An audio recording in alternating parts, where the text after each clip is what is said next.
Now, first of all, I'd like to formally welcome everyone, each and every one of you here today, to celebrate the marriage of my daughter Stacey and Dan. And big thanks to all of you for making the effort to get here, because I know for some people it's not that easy. It's a bit out of the way. So, especially Stacey. We really do appreciate it. Yeah, you made a big effort. Let's also take a little moment to think about all our loved ones, past and present, who can't be here with us today, for whatever reason. And let's also thank the weather gods, because after yesterday, it looked like it was going to be a bit ominous, but thankfully, we couldn't have asked for anything better, could we? Absolutely brilliant. Okay, I hope you all enjoyed the ceremony. Well done, you two. Great show. Brilliant. And I hope you've enjoyed your meal. The payback for that is, unfortunately, you have to sit and listen to me ramble on for a few minutes. And again, excuse me if I look nervous, that's because I really am. I'm shaking like a shiting dog here.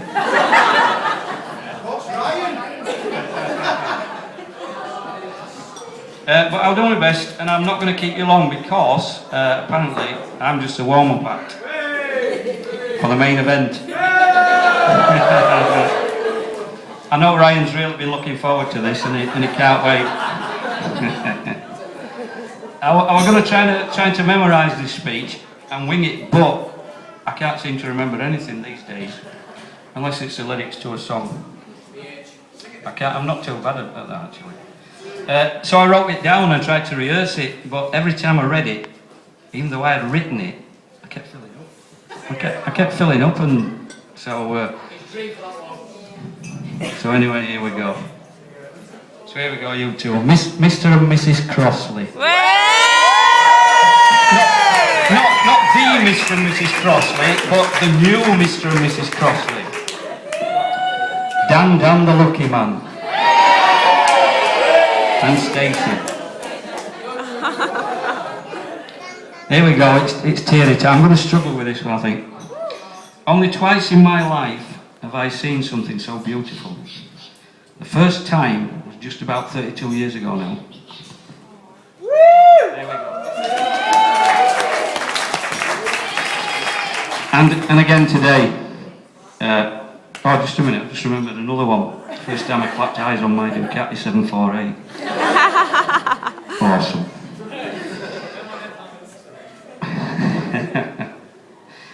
Stacey, no, seriously, you look absolutely stunning, and that dress is something else. Absolutely brilliant. And also, I've got to say this, I've got to say what a beautiful person she is. Everybody that Stacey meets seems to take her to their hearts, probably because of her lovely, generous personality. Yeah!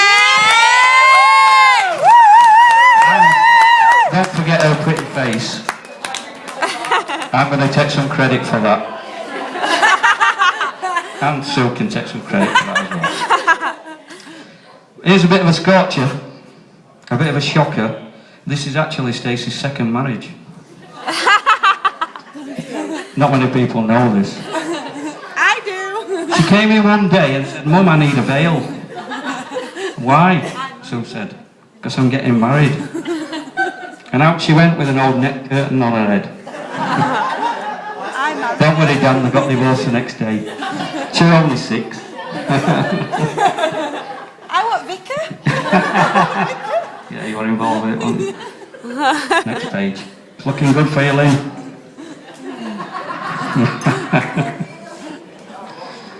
Right, here we go then. A dad watches his daughter growing up and wondering and worrying about her future and thinking about her wedding day, and of course hoping that she'll meet the right man. Well, I'm sure that she has. Dan, you really are a lucky man. I'm sure I don't need to tell you how much Stacey loves you. She loves you to bits. Aww. And also, and you're a credit to your mum and dad. Steve and Mary, you should be really proud. Because I am proud to have you as my new son-in-law, mate, I tell you. Really proud. The fact that Dan's, he stuck with tradition, and he asked me and Sue before proposing to Stacey on the Christmas day. That was very touching. He deserves a lot of respect for doing that, though. Yeah, well done, mate. And the bridesmaids, looking fantastic. All the team of bridesmaids, absolutely fantastic. And I'd also like to mention that there's quite a few of some of Stacey's special friends here today. Most of these, I've seen you girls grow up, like with Stacey, from being little girls into these beautiful young ladies that you are today. Absolutely stunning, a lot of you.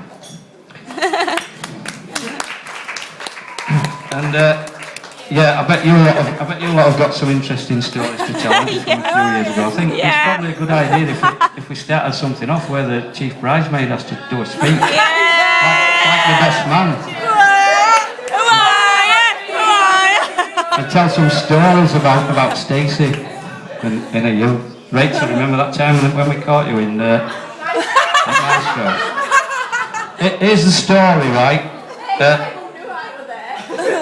15-year-old Stacey comes in one Friday. She says, "Mum, Dad, can I stay at Rachel's?" In Tippex. This was not unusual because they used to stop over quite often, you know, like girls do. So we said, "Yeah, okay."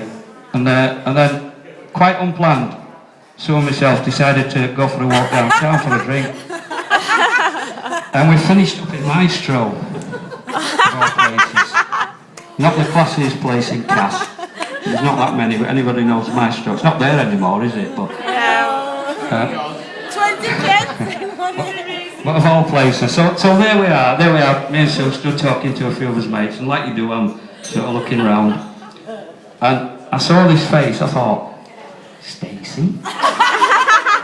And then I looked again. It is. So I said to Sue, I said, "Stacey's over there." She went, "In."